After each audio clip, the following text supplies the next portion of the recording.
This is the introduction to the Book of Numbers from the Message translation.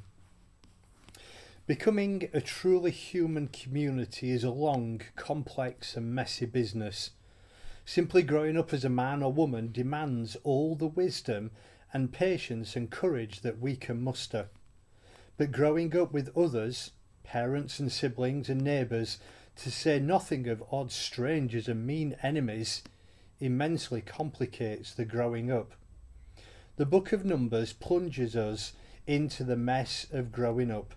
The pages in this section of the biblical story gives a realistic feel for what is involved in being included in the people of God, which is to say, a human community that honours God, lives out love and justice in daily affairs, learns how to deal with sin in oneself and others, and follows God's commands into a future of blessing, and all this without illusions.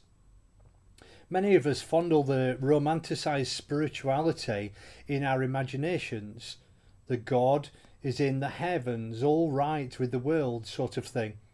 When things don't go right, we blame others or ourselves, muddle through as best we can, often with considerable crankiness, and wish that we had been born at different times, biblical times maybe, when living a holy life was so much easier.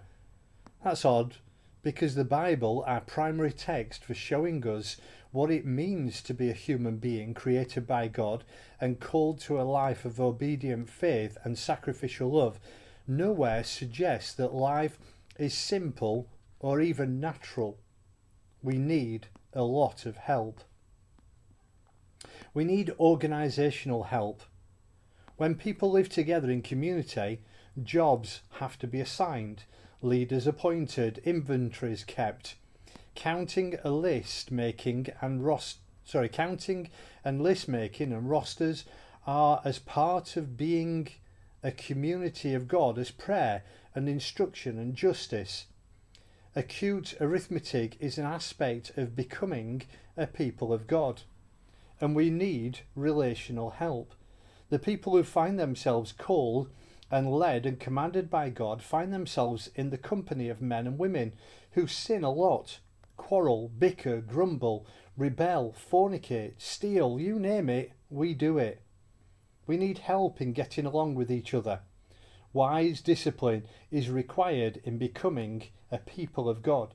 It follows that counting and quarrelling take up considerable space in the book of Numbers, because they also continue to be unavoidable aspects of our becoming the people of God.